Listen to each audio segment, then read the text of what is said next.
Hello. So this is a panel on how to use Procreate, not about the state of Winnipeg Transit.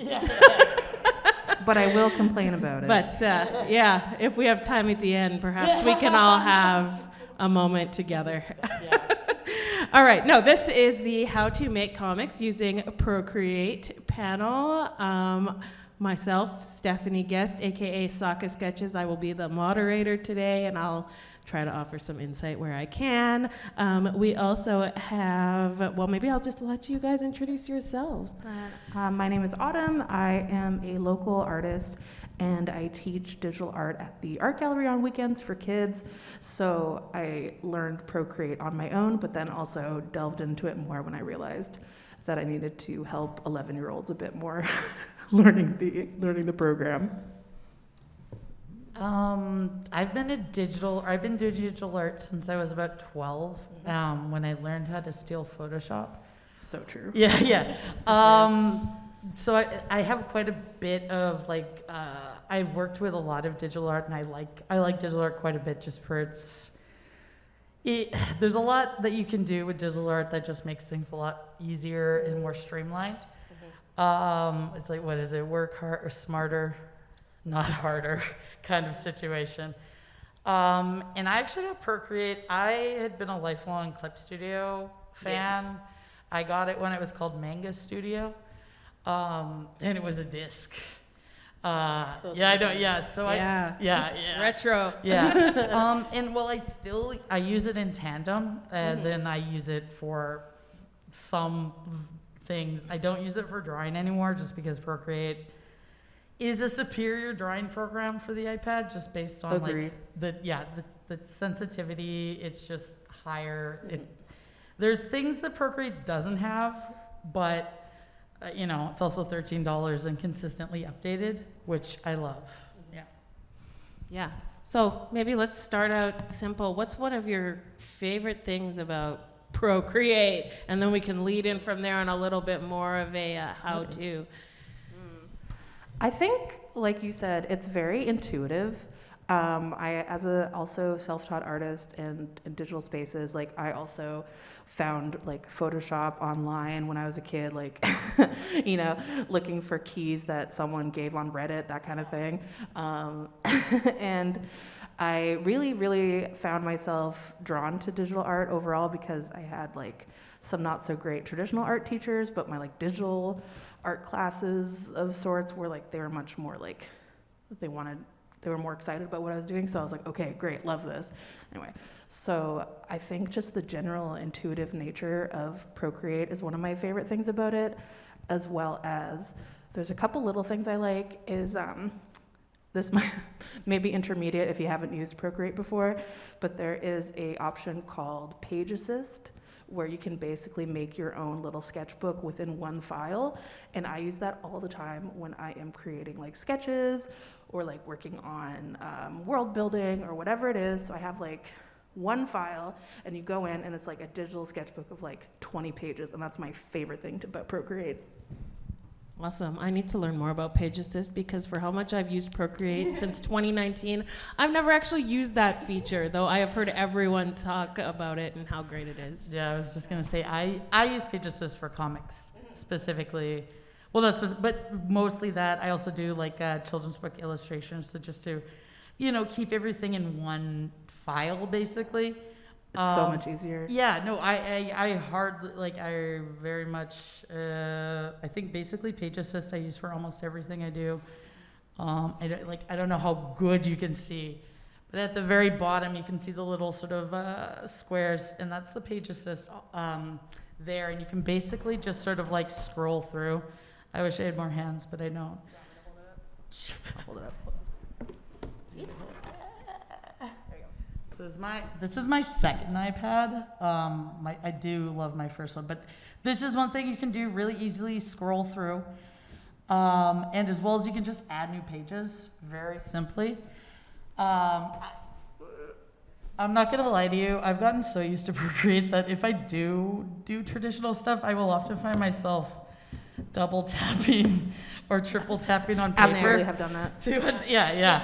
And I'm like, no, it's not like this. Or trying to zoom in. I've done that a lot where I try to like zoom I think in. every digital artist has been there. It's kind of like I've gotten so used to it that way. But yeah, I highly recommend Page Assist. One thing that I think is, I don't want to say it's like a failure of it, but it's just there is not as much space for one file. Like you're only allowed a certain amount of layers per file, per size kind of thing. Like my way around that is I will create 2 files and then I will like divvy it up, so I'll delete half of one and half of the other. Oh, now I'm learning something. Yeah, like, so this is my workaround because I know that I sort of need both and I want to keep things, once again, similar, but I know the restrictions. Like most of my comics are in several different sections, like, you know, like 1 to 10 or whatever, because of that. And that is one limitation that, once again, I don't really like it, but I can deal with it in a way that I feel, it also doesn't bother me that much, except when it gets to the point where I have, you know, like 4 different, like I had 4 different ones for inks and 4 different ones for sketches and pencils and colors and, you know, like that's when it starts to get a little wacky. But also I need to be able to, I guess, work backwards as well sometimes. So that's also why I do this. Because Procreate does have a pretty good undo system, but it has, and I don't know if they've fixed this, if you've ever had this glitch, where you use the fill tool and it will fill everything, but if you undo, it won't undo the fill. I don't know if I remember this happening. I thank God it's never happened. I have, so I would say just, I try to be, I think they fixed it. Yeah. This was maybe last year-ish. Oh, yeah. Okay. Yeah, but it was You're like, no. Thankfully, they do have the video history. So at least I was able to get, I wasn't able, like, it wasn't, I redid basically everything, but I still had what I did, you know. That is another great thing about Procreate is the video. You can basically export a video of your work, so you can share that to your socials or however you want to, just to like, people love like a video. Pants. Yeah, exactly. So you could just export that all. But again, lots of memory, so be careful with that. Yeah, it does take up a lot of memory, but it's good. If you've ever seen those process videos online on TikTok where it's got the final image, then it looks like it wipes it away, and then there's the sketch, and that's Procreate just does that automatically, and you can turn it off to save some space, but I think it's a great feature. It makes it really easy to just content create. Absolutely, you can so also make having. like really nice. Like you can up the video quality as well. Yeah. Like you could not have it, but you can also make it You more put it on big. TikTok with the trending sound of the moment. Yeah. Add some hashtags, get some views. Yeah, absolutely. What are some ways that Procreate has helped streamline your comics process? I'll say, as an example, for me, I was always really bad at like gauging how much space I needed on a piece of paper. So I would start sketching and then realize, oh no, I actually should have started my sketch smaller, and then, right? And that's just generally a digital art thing, is where you can have your canvas, start sketching, and then go, oh, I need way more space, and then just make your canvas size bigger. Yeah, that's true. Usually, ever since I was a kid, because I like learned to draw on printer paper and ballpoint pens that my grandpa gave me, so I've always like drawn really small. It's actually really hard for me to draw big, but that being said, all of my files, I go by like European or Japanese paper sizes, so like B4, A4, like A2, that kind of thing. So my most normal like file size is A4, which is like a little, like kind of letter size, but not quite. And the big thing that I find helps me is when you turn on the drawing guide. So you can do a grid or isometric, which is the like the triangles. The triangle isometric one is really good for if you're doing perspective drawings with lots of buildings. And the grid one is just really good because, like you, I don't always know, like, if I have to like have a character here, a character there. Having the grid is so helpful when you're drawing, so you can kind of be like, okay, here's this character, here's that character, like I have this much like grid between them, and now I can kind of figure out the rest of the spatial, like whatever. Yeah, the grid is also really great for when I'm drawing out panels to make sure that the gutter and like the space between the panels is the same and it's consistent throughout my book and even on the page, because without it, It's perfect. It's so good. It's not good. It's not good. I know. Every time I teach, I'm always telling my kids, I'm like, turn on the drawing guide. You're going to be much happier with your... Yeah, exactly. You're going to know what you're drawing. Yeah. Alice, what about you? Yeah. One thing that I do want to mention, because there is the option to do the drawing guide. One thing I found that I can never sort of figure out in Procreate how to show me is sort of like just a simple guideline of center of both horizontal and vertical. Here's my life hack to get around that. Yes. I go to, so there is the option to put the drawing guide onto, drawing guide, edit drawing guide, and you can turn it onto symmetry. Yes. And in the options, you can do it quadrant. And that's sort of, and then you don't have to actually utilize the drawing assist on the page. You can just have the lines out. I don't know how well you'll see, but basically what it does is it'll give me the grid that I want without, doing the symmetry that it is supposed to do, without me having to fiddle with the other grid too much. Yeah. This is one of my little, once again, I'm sure there's a potential that Procreate has a way to do it and show me numbers, but I haven't figured it out, and I'm like, I don't want to try. A lot of times Procreate doesn't have those very nitty gritty things, I've noticed. So it really is kind of like life hack. Yeah. Or even just the more complicated you think about it is not going to work for you on Procreate. You just gotta strip that all back and think about the easiest way possible to do something, and that's going to work the best on Procreate. Also, download, I've put rulers into my image, you get the actual, find one that's supposedly good, proper size, and then I will put it in an 8.5 by 11 file, and then I will utilize that to actually get correct sizes of things, potentially, usually for, I'll say, merch reasons, just because, you gotta actually have the right centimeters and stuff. But yeah, these are my little tricks, because, I've been, 2018 is when I got an iPad, I think. And I've been using Procreate basically since then. I've even dabbled a little bit in their animation stuff.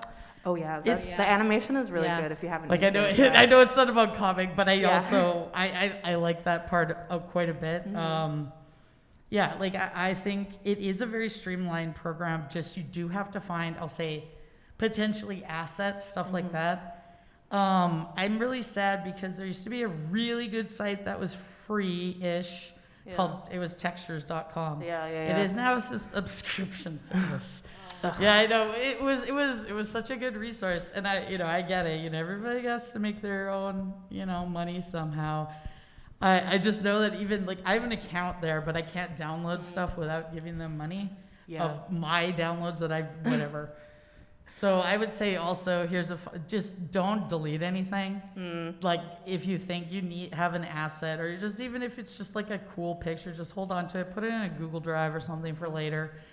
Because the amount of asset stuff I've deleted just because I'm I can get it back later is a lot. Me on Clip Studio. Well, yeah, and it's just potentially you will either never get it back or you'll have to pay to get it back, and I'm I don't want to do that. That actually reminds me. That's a really good segue into. If you have pictures, if you're doing comics specifically, if you've taken pictures of buildings, or if you've taken pictures, just general, there are ways on Procreate as well to you can make something into a halftone, or you can glitch it, you can turn it into, you can blur it out, you can do all these things to it to kind of change up the picture you took to add more texture and character to it, so that it doesn't look like you just snuck a picture into your comic. So again, working smarter, not harder, take a picture of a neighborhood, kind of grunge it up a little bit, maybe make it into a half tone and turn down the opacity. Suddenly you got a background. Yeah, I would absolutely agree with that. Work smarter, not harder. That's my life mission with Procreate. With comics. Yes, it is a lot of work already. So Speaking of it being a lot of work, something that would be awful would be to lose all of that work. So how do you Yes. handle doing backups in Procreate? Because this is a huge... iCloud. Yes. I pay for the I pay think for the iCloud. Big iCloud. well, like what is it? It's not it's Like a terabyte for like $10 or something, something like that. Yeah, I think I've even the cheaper one where I feel I pay like $1 a month Yeah. for, or maybe it's like really cheap. Yeah. But it's enough that it will, because yeah, like I had a big freak out. I'm gonna say last year where I was like, no, my iPad won't turn on and I can't get any stuff and blah blah blah. You know, it's just one of those like you hold that button down for 30 seconds and that other button and then it. The classic turn on, Yeah, turn I off. hate it. But yeah, I would highly recommend that. If you have an alternate drive, like what I do that too. Yeah, I will upload most of, not all of my pictures to the my Google Drive, just so I have them there as well. I also have one of those like hard drives still, like a plug-in hard drive that I plug into my computer. So if I like share all my work from my iPad onto my computer, then onto the hard drive. I don't do that all the time, but for like every so often I'm like filled with the need, because I remember all the times I've had like a computer breakdown on me and I've lost so much art and music and stuff. And I'm like, well, I should probably actually spend the afternoon doing this. Yeah, I agree. Yeah, I think the recommendation from security professionals is 2 cloud backups. So the iCloud, the Google, and then 1 physical backup. So actually exporting those files and then putting them on an external hard drive or a USB, something like that. That's the recommendation. I'm not saying I personally. No, yeah. I'm like, damn. I should follow that, but, and you know. I don't know if this is like good or bad per se, but I also will often just like casually go onto my iPad while I'm watching TV and I'll be like, back up. Like, you know, every so often I'm just like, have I backed up my iPad in a while? I don't know if I have. Back up. Yeah, that's a good idea. Just get into the habit. It takes forever because I have so many art files, but Yeah. I just got to do it because I don't want to lose all of that. Yeah, I would say also just in general, there's a lot of good, free, or very cheap, like comic tones. You know, you can get a bunch on resources. Etsy. Yeah. Yeah. Blambot is another good website Yeah. for all those tones and fonts. Yeah. Gumroad is another one that I use quite a bit. Fourth Wall is a new one. Coffee, K-O-hyphen-F-I. I spell it cool. Kofi. Kofi? Yeah, There's lots of artists on there who sell Yeah, that. which Plug in my friend Wendy, who has some really good brushes that she always she uses real brushes as her Wendy Shoe. It's XU. Great brushes. You should buy them. Awesome. In terms of lettering your comic, what's your process in lettering and getting the bubbles? Because I feel like some of that stuff can be a little bit difficult to work with in Procreate. It is more difficult on Procreate than other places. However, ever since they added the text option, it's been a lot easier because I don't like to hand letter. But I also, if you have used Procreate before, you know that you can, if you make your shape and then hold down with the pen, it will smooth out the shape, and you can play around with it by going to the top, clicking on the bottom arrow, and then it says usually, oval or ellipse instead of circle, which confuses my kids constantly. I'm like, ellipse is just another word for circle. It's okay, we'll make it. And then you can make it longer, wider, whatever you need. And then I'll do that again with the tail usually, and I'll kind of just work that out, and then go in and erase. And so it's a little bit finicky, but it usually looks the best compared to you can also, again, look for brushes that are just basically speech bubble brushes, and those have worked in a pinch as well. Yeah, I did buy some that were specific brushes with a tail that connects, and it's already filled with the white and has the whatever color you want is the outline. And they're specifically when you... I have a couple of those too. Yeah, when you expand them, it expands them so that the outer edge doesn't get huge, because sometimes on Procreate that can be a little weird with the way they do the bit mapping. But these ones are good. I think it was SFX was the pack that I bought, and they were really I think good. I have that one too. Is that the same one? Yeah. Yeah. Those ones are good. So that definitely really helped, because before that, I know just doing the I bubbles think, is hard. unfortunately for me, I have become a digital brush hoarder because I'm trying not to become a So hoarder good, in though. real life. So all of my digital world is just cluttered full of brushes. So many brushes. I was gonna say another way to definitely help with that is you can just up the stabilization quite a bit. Yeah. And for me personally, I will have I'll say 3 of the same brush, but they will be at all the different stabilizations as well as different sizes. One thing that I'm gonna say, and I don't want to say I just figured it out, but it probably within the last year or two. One cool thing you can do. No.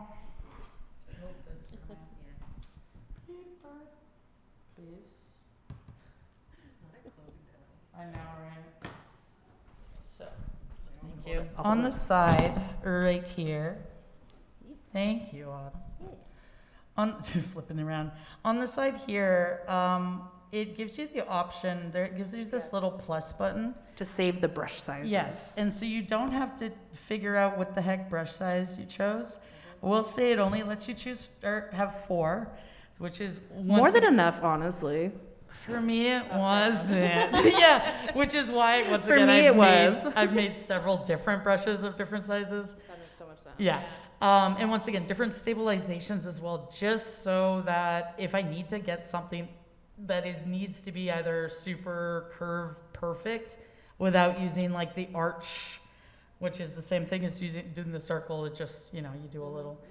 That works pretty good. I don't love to use the stabilization a lot, but I will use it a little bit in every of my brushes. Very few have no stabilization unless it's something I only also really, I didn't start using stabilization very often until recently for certain things like that, because I do feel like my art style does lend itself to be more sketchy. So when I have it on full stabilization, I'm like, what? This doesn't look good at all. Yeah. But for things like speech bubbles, I think stabilization is also the good way to go. Yeah, good. What else did we want to talk about? In terms of tips and tricks for Procreate, for me, when I first started using it, it can be daunting to download a new app. So something, right? And try to use that and change your process. And I say it's hard. intuitive, but it took me a second too. Yeah, me too. So what I did was I just got my iPad out. I put a YouTube video, top 30 Procreate hacks on my TV, and I just did it along with the video, and that really helped me to learn some cool things about how this app even works, and then just doing it yourself sort of helps you remember that. So that really helped me. I'm curious how you I did guys something transition. similar. Actually, it was when I was teaching I did this, because again, when I first started with Procreate, I kind of treated it just I don't know, just like a piece of paper. I used layers, but for the most part, I wasn't doing it too crazy. So I sort of just eventually added more things into my process as I went. But when I started teaching my little art classes, I was like, oh, I should probably figure this out, how to explain to kids. So I did go on YouTube, and I found a 10-minute, very basic, just this guy with a very dry monotone voice, just talking about all the things you could do in 10 minutes on Procreate. And even just that alone, I was like, oh shit, I should have done this months ago. Right? Yeah, it really does help. And you always learn something. Even in this panel, I'm like, oh yeah, that is a good idea. Yeah, it's good. What about you, Alice? I just go into it. Yeah. I was this, let's see. Yeah, I don't know if you can see it that well, but this was my first Procreate drawing. It's a baby. This is Croc from the video game Croc. It's so cute. Yeah, and it was very much trying out stuff. I will say the first time I ever did work with Procreate, I definitely at some point, I would take a lot of images back into Clip Studio just because I was more comfortable with it. Yeah. And even some of these, I started off in Clip Studio. It's very much that I just became more comfortable. It is a lot about finding like your favorite brushes. Like my favorite brush is the 6B. 6B pencil? Yes, that's the 6B best pencil. one. Yeah, 6B pencil's the best brush. It's part of the Procreate. Like it's part of the Procreate. Another one I really highly recommend, like the pack. It's called George, without an E, but it's the Elder pack. I really like Jing Sketch, Jing. Jig sketch brushes are fantastic. They're so good. I use all of his brushes, like the painting ones, whenever I'm coloring, because there's just a little bit of texture in them that I really like. Yeah, I was like the Elder ones, so I specifically use them for inking. Yeah. They have one, it's called the Pentaliner ink, and it's just... I literally bought this one too. Yeah, I highly recommend. I don't know, like this one I feel was free. Oh yes. Like it's a sampler, and I've been using it like since like in tandem, like the ones that I use primarily. Once again, I do occasionally will buy some brushes, but I'm bad at using them. Or I literally have all of these. That's so funny. Yeah. Like, what is this, Olgu? Yeah. Yeah, once again, you can see, they can see that I have like several. So this is Oriental Brush 1. This is Oriental It's like Brush a Sumi 1. brush ink thing. Yeah. And I was like, once again, I've several of the same ones just because they need to be different sizes, and I can't have myself go. I don't want to have to change the sizes each time. It does get annoying, especially again, work smarter, not harder. Streamline. Yeah, and if you need that consistent line, right? Because that's so true. Before, because the being able to put in the 4 different sizes that you could go back to every time, that's a very new update. Yeah. So before, every time I'd be like, no. Yeah, I hope this is too the small, right percent. too big. So annoying. Like, and there are things that I would love. Like, I would love for them to do clipping layers, because you can only do clipping onto like what the layers below, not the whole, or not clipping onto layers. Sorry, folder clipping. That's what I want. That's so true. That's what I want. Clipping on the whole folder would be so good. Yeah, I think that Procreate will eventually do stuff. Like, it is, I guess, technically a younger program. Like, Photoshop's been around for... Yeah, the amount that they've done in like less than 10 years is actually crazy. This is one of the best drawing apps in the market. And it's affordable. It's so affordable, and you don't have to spend $13 every freaking month. It's not a subscription. It's I think it's what, $13 now? They should pay us for this advertising, purchase, by the way. $13. That's, I know, isn't that wild in today's economy? You buy it once. Which I love. Like, that's how true. I won't lie. I do pay for the Clip Studio subscription on my iPad because, once again, I'm very loyal to them. Yeah. They had my back way back. It's just sort of, I'm like, I can't let them go. I also started when it was Manga Studio, so I understand. Yeah. I'm trying to think. Another thing I think, obviously, that with the drawing assist is you can have the option to have the straightest lines as well, and to just be able like utilize those things. The symmetry tool. I love. Also forgot. Speaking of like the symmetry tools, on that, you can also, there is a perspective tool on the options where you can get symmetry and all that. And the perspective tool, I don't utilize it that much because I find I'm self-taught as an artist, so sometimes perspective is a little confusing when it's like in like the traditional way you learn it. However, very useful if you're only doing 1 or 2 point perspective, and you can like put like the horizon line there and then the other line, and it's very, very useful stuff that I also have brought into my class. Yep. I definitely agree. The perspective has helped me so much. Also, as a self-taught artist, and I hear the word perspective, and I'm just like, I don't know what that means. Well, in What's class, that? they didn't explain it well. Yeah, absolutely. In terms of coloring comics, we touched a little bit on the clipping masks and wanting that for folders, which I certainly agree with. For coloring comics, I'm curious what your process is. What I do is I take my inks, and I draw in such a style that things are closed anyway, Yeah. so I can just select and then create another layer and drop my colors in there. I wish that I was better at that part because I have such a sketchy style. There's oftentimes I'll find out I don't have a closed line, or because I really like to draw my comics with, I have a bunch of really textured pens I like to use, and one of them I use the most is just basically a ballpoint pen. And because that's like kind of opaque, I guess, oftentimes when I'm trying to fill, like drop and fill a color, it will like bleed everywhere. So what I normally do is I'll use the selection tool, like the freehand selection tool, trace around it, then drop the color in, or just use the bucket to fill. And then if I have any like extra outside, I'll like do a little erase. That's usually how I go. Yeah, Alice, how about you? So here's my deep dark secret is that I use Clip Studio for this. That's so fair. That's so fair. This is a Procreate pen. I know. But it's, once again, it's my work hard or smarter, not harder process. Mm-hmm. Yep. Because They have a fill tool, the bucket. Yeah, the thing is that the selection tool on Clip Studio is just easier to use, especially, so I just have my line art, and my line art is usually, it is too thin ever for me to ever utilize it for the drop. I do use that. I will say making a layer of reference layer can be very useful for filling in colors, especially if you have like a thicker line art, because basically the reference layer will make it so that if you even if you put it in there, but any other layer will only sort of fit in with that bit. Which is very handy. But yeah, I use Clip Studio to fill in all of my flats, and then I bring it into Clip Studio or Procreate, and then I meticulously color everything. Yeah. I find coloring is not also it's not my favorite thing to do. I like to ink. I like to do pencils. And anytime I have to like color anything beyond, like it's fun to an extent, but I do find that I like to utilize the blending modes or like the clipping mask to make it a little easier, so you can add shadows without it being like a huge thing.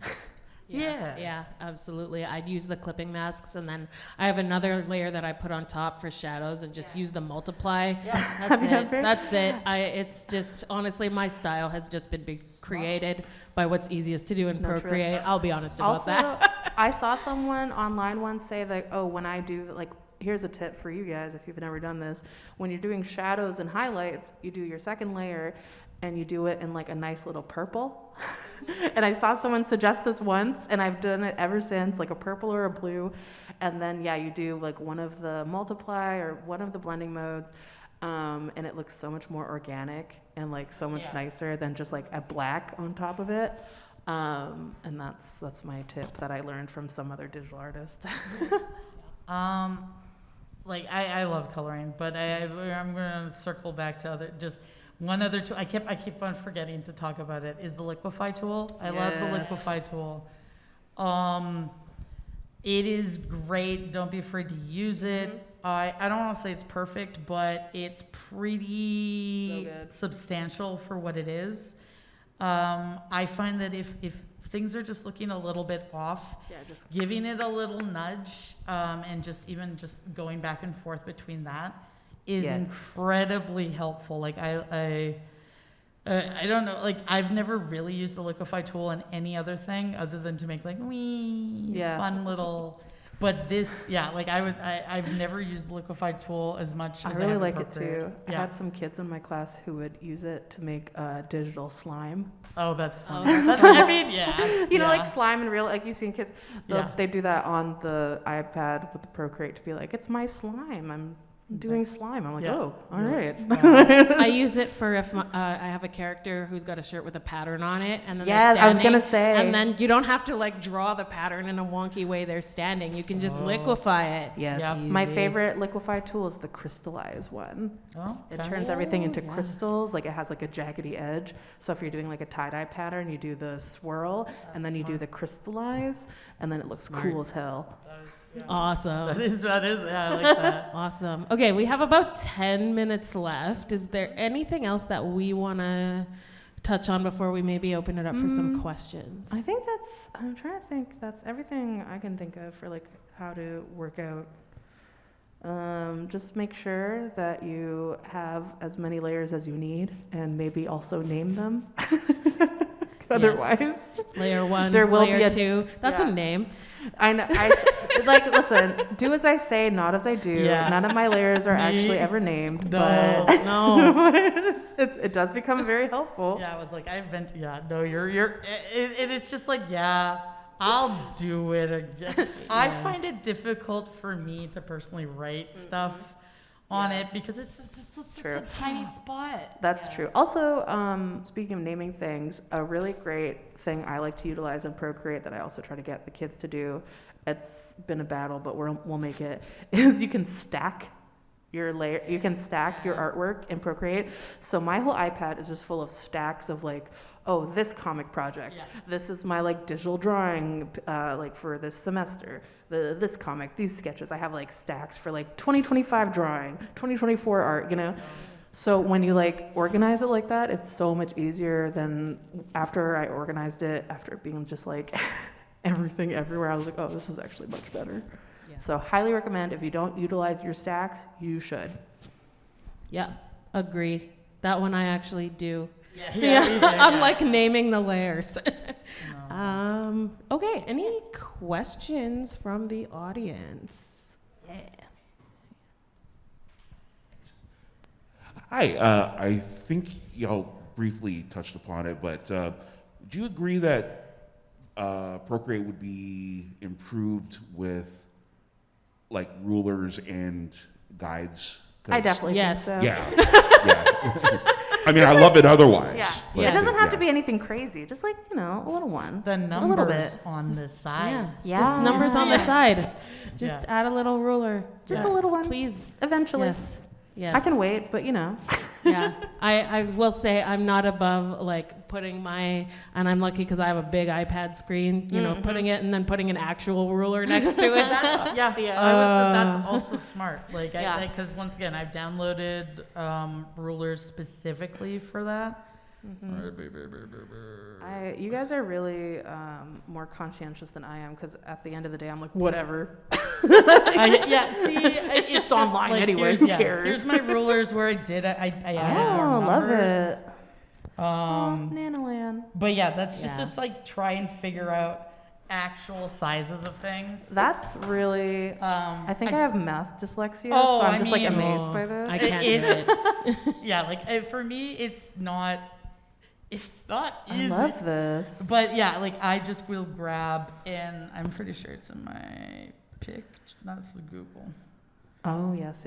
And I will just keep it in my files. Just I'm gonna steal this from you later. Yeah, because I find I don't need it as much for doing comic pages, right? Yeah. I usually keep my set page size, and I know what size it's going to be when I print it. But when I'm trying to design a keychain or an enamel pin, something like that, I really need to know what the actual size is, or right? I have centimeters or whatever. Yeah, you guys are so real for that. But I just end up. I'm just gonna do it the highest DPI possible, so that if they have to shrink it or if they have to. Oh, no. This is only once I'm done drawing it. And then I'm like, what size? When I send it off to the manufacturer, what size do I want to tell them? Don't think that I'm any sort of organized, that I'm drawing it at the right. No.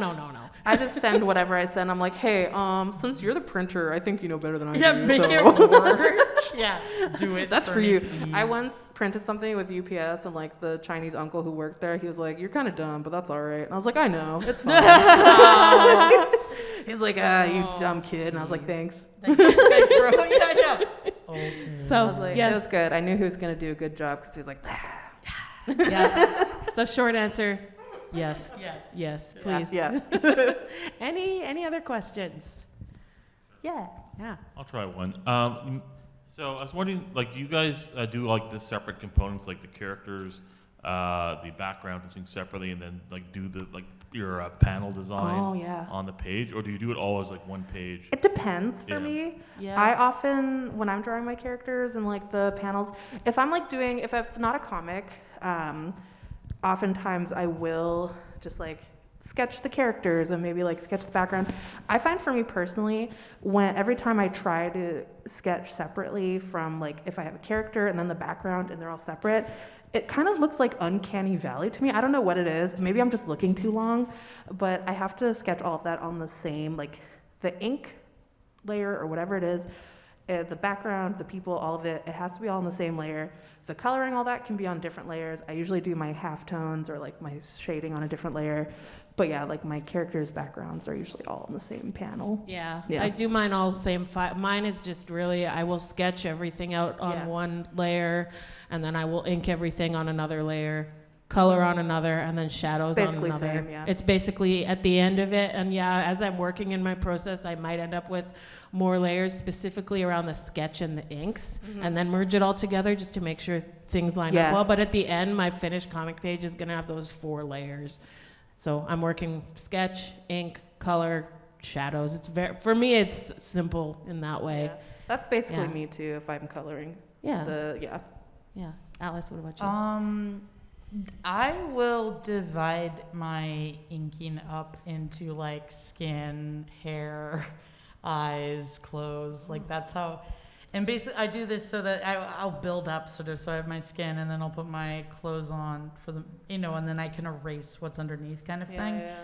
I also usually I'll say I work, foreground, midground, background kind of thing, so that I can sort of keep, what I'm doing in the same area, and then I can apply whatever so if it's lighting, right? Lighting in the specific, like in the front or in the back, I can keep it in that area versus the whole thing. Yeah. But this is, once again, this is just how I work. My coloring, I would say also, I will start with like something like the skin.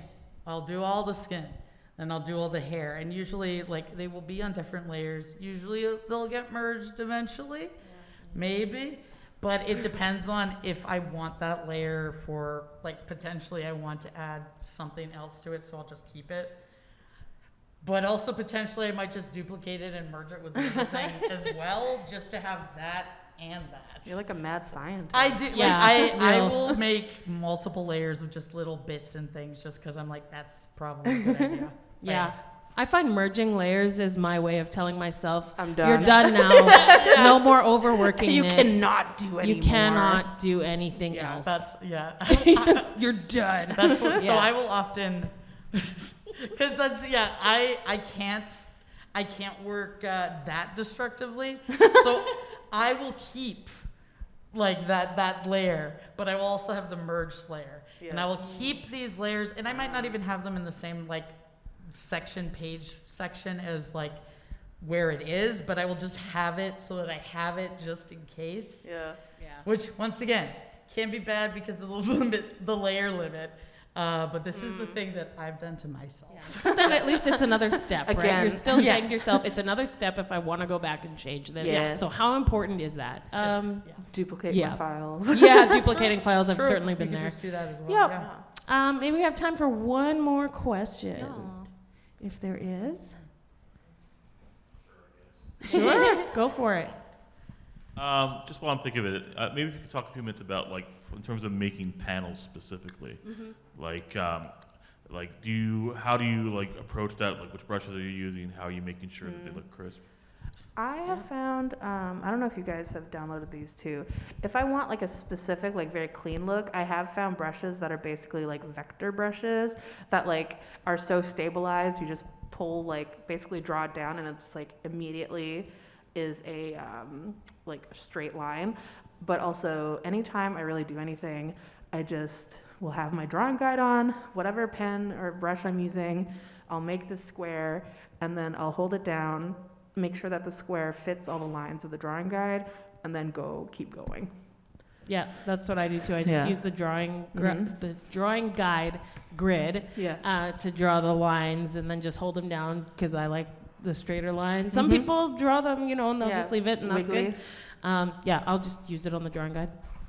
Yeah. Oh my. I basically just this is what I use, and I just fill it with like the smaller versions of panels. And for that, I will use an assist layer so that Yeah. it makes all my lines nice and smooth. But I'd use something like this just so I can get like the basics out. Yeah. And then I will do something where basically I will fill the canvas, like make it so that the pages fill and it's big enough. So then I go over it again. I go over my like sketches like 3 times. It's bad. But No, I tell my kids not to do that. it's yeah, like I understand. I yeah, understand. no, for real. Like one thing I've tried to do is like try to be a little looser with the rules that I've implemented Upon myself, yeah. Yeah. Very real. 'Cause Very it's real. just art, right? It's just not. Yeah. We're just chilling. We're just having a good Just time. chilling. Yeah, I hope that makes sense. Yeah. Sort of. Perfect. All right. Yeah. That's it. Thank you. Thank you Thanks for so coming. much. Thanks for Yeah. coming. And I think any of us are open to questions and that Yeah. upstairs. Yeah. Thank you so much. I'll be Thank at my you. table till the next panel. Oh. Yeah. Ooh. I will also be at my table until the next Yeah. panel, which I think Yeah. we're on Is this it? together. Yeah. The I romance muscled one. my way in. Nice. Yep. Nice. Nice. Good. Thank you. Thank you so much. That's hilarious.